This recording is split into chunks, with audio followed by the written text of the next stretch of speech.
If you're new to my YouTube channel, please click that subscribe button and remember to click the bell icon to get notifications of all my uploads throughout the week.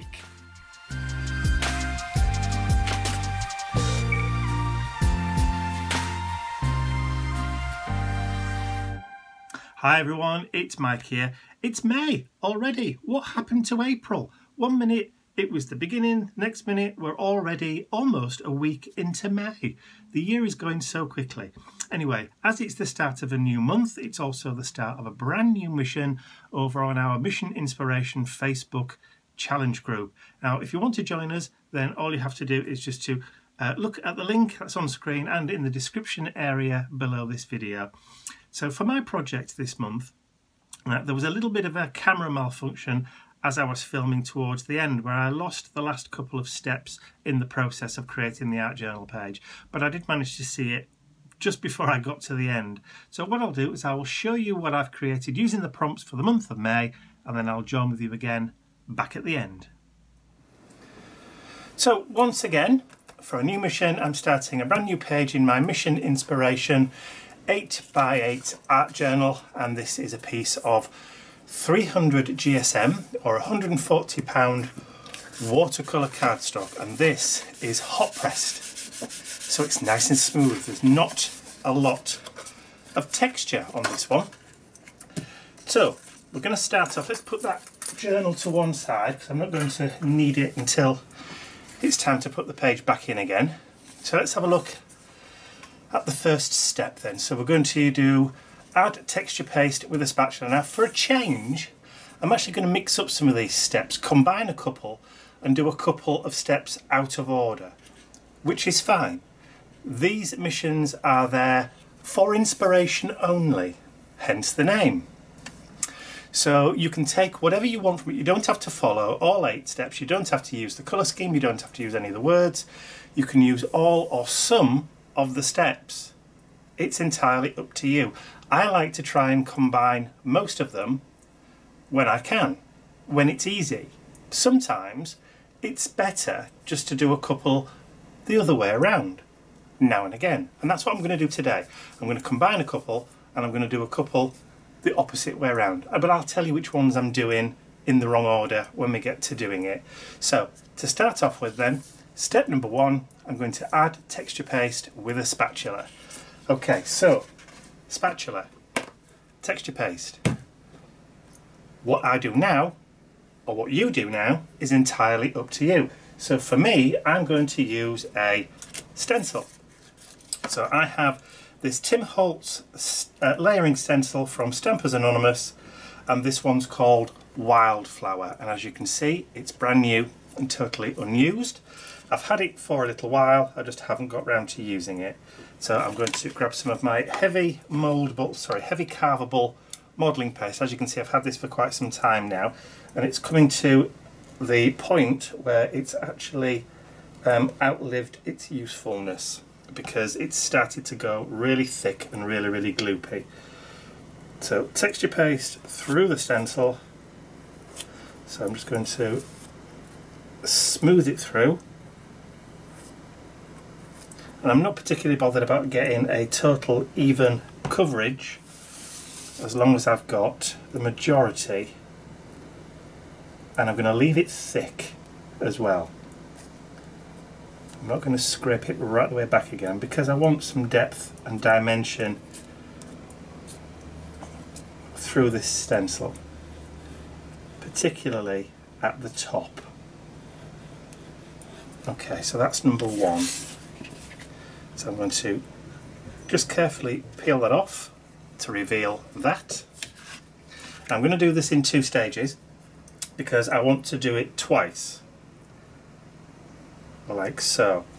So to do that, I want to make sure I've got this one dry first of all. So I'm going to grab my heat gun and I'm going to heat that to the point where it's nice and dry, and then I can carry on with the second one. So it's pretty much dry at this side enough for me to be able to relay the stencil down without worrying about squishing the stenciling that I've already put down there, or that texture paste that I've already put down there.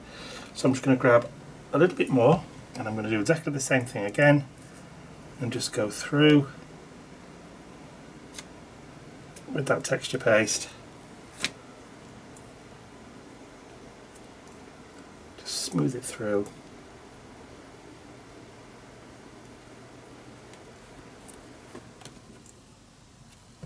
Just missed a little bit there.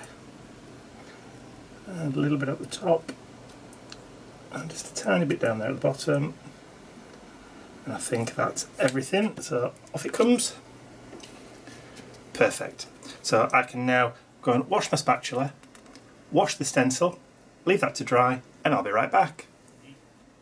So my texture paste is now pretty much dry. As you can see, I've got a little bit of nice dimension coming in there from the back. And obviously with the heat from the heat gun, it has blown the modelling paste a little bit, which is fine because it just adds that little bit of extra dimension. Now as far as my worktop's concerned, for the next step I've got a polypropylene piece of plastic down on my cutting mat, and I've also got some kitchen towels that I've put underneath because I'm going to be doing some spritzing. Step number 2 says spritz or spray colours. So I'm going to attempt to use my Dilutions sprays that I don't use very often, and I say attempt because 9 times out of 10 they don't work because the nozzles are normally clogged. But guess what? They've worked today. So this is the fresh lime. So I'm going to spritz that and then I'm going to give it a dry. So the green is now dry, but we're staying with step number 2. And this time I'm going to bring out the Campo Teal and I'm just going to add just a touch of that blue because I know it can be quite dark and distinctive towards the edges. That'll do. I know it looks really, really dark now, but you'll have to bear with. Okay, I need to get this dry. So off with the heat gun again. So the blue has now dried, so we can move on to the next step. So the next step, step number 3, is to add drips and splatters, drips and or splatters. Okay, so I've got a little pot of water and I have a pipette with some water in it, and in those darker areas I'm going to add some water. And because Dilutions sprays reactivate with water again, I'm just going to add some of those drips around the page. Just leave them for a second or two, and then I'm going to tip.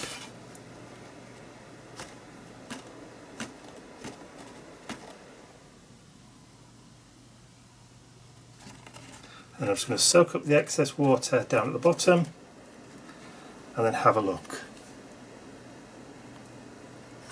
I like that. I like the shapes that those dots have made, and then the runs through have created almost like ghost images of the stenciling. Almost, but not quite.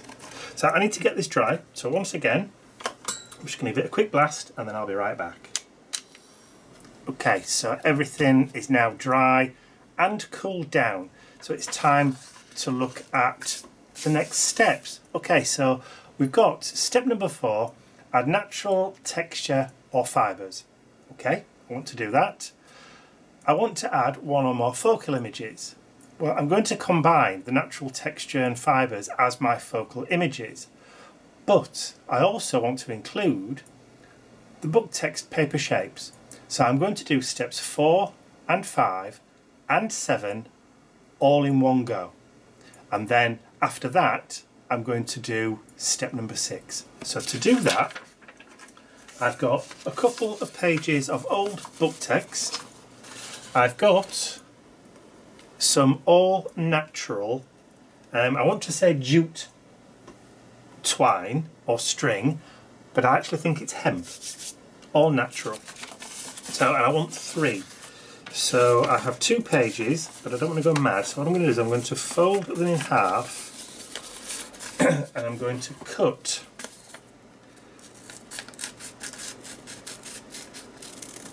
some circles.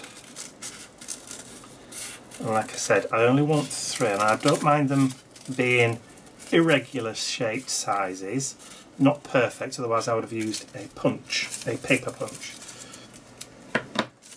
So, and there should be now 4 of those, but I only want 3, so I'm going to keep those 3. I'm just going to move that to one side. Okay, so we've got 3 of those, and I've got 3 pieces of string. And I've just realised I've left my glue downstairs. Oh, now that's annoying. Okay, so I'll have to try and wing it, I think the word is. Now let me see whether or not I've got any super thick slap it on, which is, let's see, oh, I've got, no, it's gloss. No, that's okay. I've got some golden heavy, extra heavy gel gloss. Now that's fine. I'm okay with that. So I need another spatula. So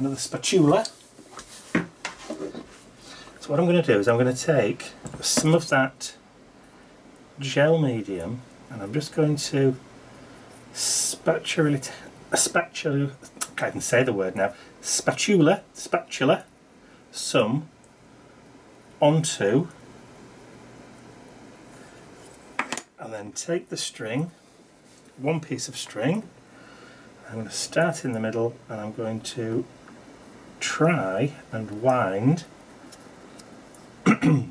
some of this string around, embedding it into the gel. I'm trying to get it all over my fingers.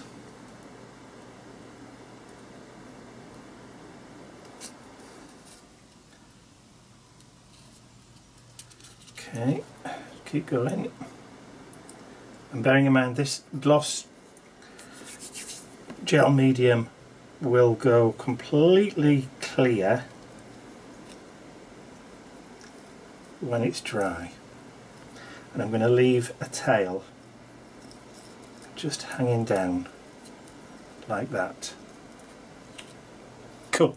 I'm going to do the same for the other 2. You've already seen me do it the once, so it's just going to be a little bit boring watching me do it again. If you want to see me do it again, just rewind the video. Haha. Anyway, I'll get those 2 done and I'll be right back. Okay, so all 3 are done, but the gloss gel medium is going to take quite some time to dry. Even with a heat gun, they're still going to take quite a while to do. So I'm going to let these dry on their own, which is going to take me, or it's going to take a good hour or so, which is fine because I've got laundry to do. I've got a few other household chores that I can be doing while these are drying. So I'm going to give them a head start with the heat gun, and then I'm going to stop, go and do some laundry, and then come back again in about an hour. Okay, so it's about an hour later, and I did encourage these to dry with the heat gun as well as leaving them. They're dry to the touch, but the gel medium still hasn't gone transparent, and because I've used so much, it's probably going to take quite a few hours. Now it's a few hours that I don't really have. Now normally I would have just left it to do its thing without, you know, without touching it for maybe 24 hours or whatever. But I need to get this video finished, edited and uploaded by 6 PM tonight, which is Saturday the 5th of May. So I haven't really got that luxury at the moment. So I'm going to carry on, and like I said, they are dry. What I will do now, just to disguise that, is I will add some colour. So I'm going to bring back that polypropylene sheet that you saw me use earlier, drop these down onto the mat, and then using one of the colours from the colour scheme, the sunflower, I'm going to just bring in some paint. I'm using Dina Wakley, so this is lemon. Oh, it's not sunflower, it's lemon, but yellow, you know, different shades called different things and different companies. And this is as near as sunflower as I'm going to get. So I need a paintbrush, and I've got some water. So I'm going to spritz a little bit of water. I've got some of that yellow. It's nice and fluid. And then I'm just going to paint around the middle. And that should help to cover that gel medium.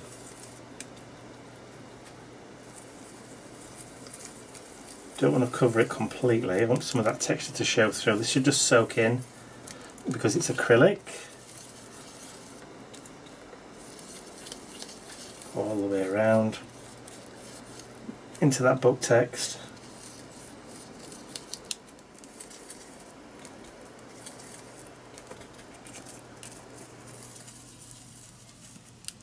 And then just grab a little bit more. It's actually soaked in quite nicely. I'm going to add a tad more. Just mix it up.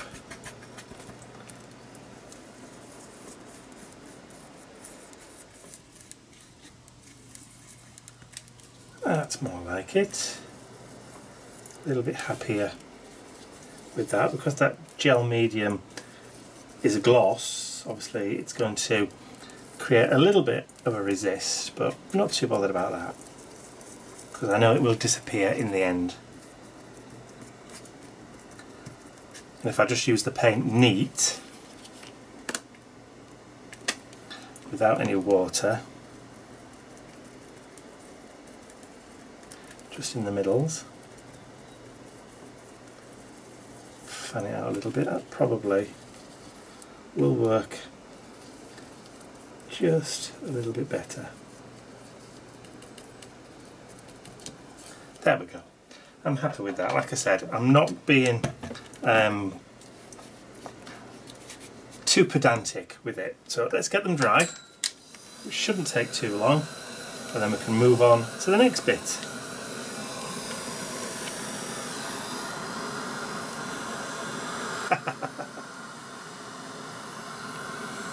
Blowing in the wind.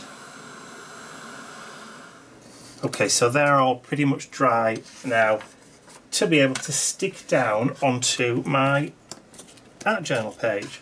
So I'm just going to use some ordinary glue. So I have some multi-purpose spirit glue, and I'm going to put a little blob. Oh, look at that. It's just dropped straight onto the journal page. Never mind. This is the sort of glue that will rub off later.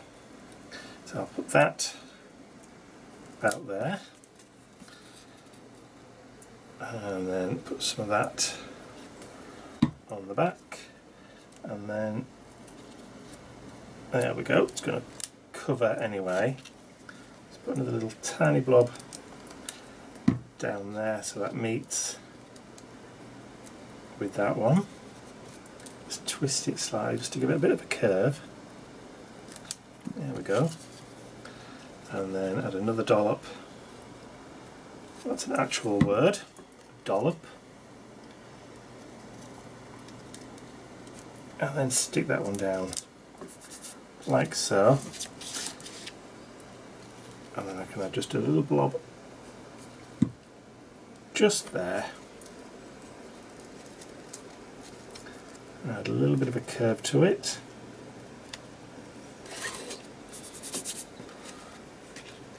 Like that. Just play around with the string a little bit just to get it how you want it, or how I want it.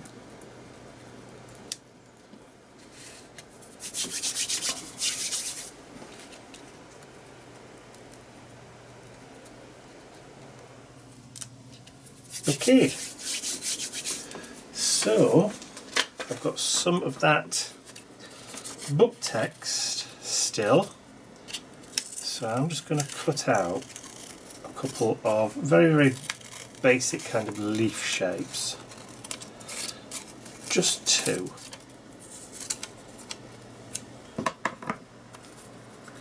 I'm not even going to bother adding any colour to them, because I just want them to be as they are. Just add a little bit of glue there. A little bit of glue there.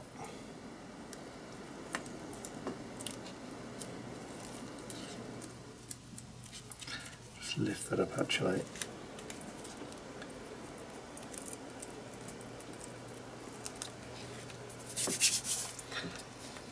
Just move that up a tiny amount. See, this glue also has plenty of wiggle room. That'll do, just nicely. So some nice texture coming through on that. So again, I need to give it a blast, get it all dry, and then I will be right back.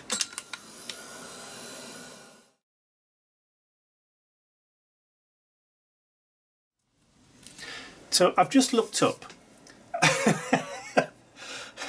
at my camera and realised that I didn't press record for the last few steps. So I'm going to have to go through it all again with what I've done. So I had the black pen. So I've gone round and added my illegible text around my flowers and around the leaves. I then added a border or frame using the food ball pen, a black food ball pen. Et voila, all the way around. But I also added some more natural texture by adding some wooden Scrabble effect tiles using the word earth as one of the suggested words. But I've curved it because obviously the heart of the word earth is also the word art. So I've just elevated those two letters just so you can see that there is art in the middle of the earth. And then I just went through ticking off, making sure that I'd combined as much as I possibly could for this particular mission inspiration. I've used the word earth, I've used the sunflower, I used a kind of green in there, but not necessarily a moss green. But I definitely did all 8 steps, just not necessarily in the order that they're written down on the sheet. So I would say that is mission accomplished.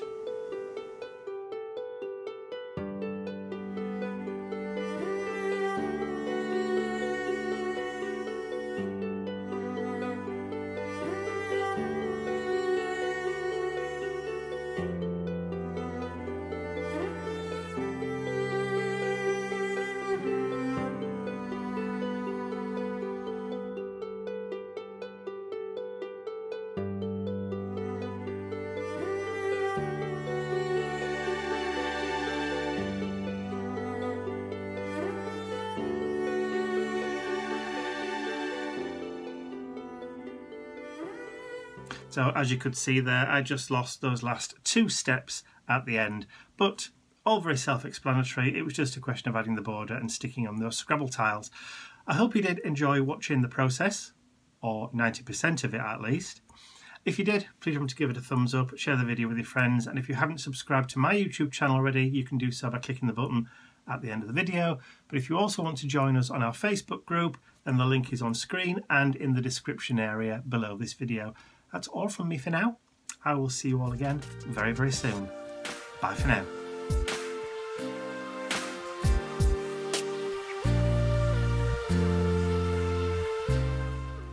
I'd also like to say a huge thank you to all of my angels, without whose generosity and support these videos would not be possible. Thank you.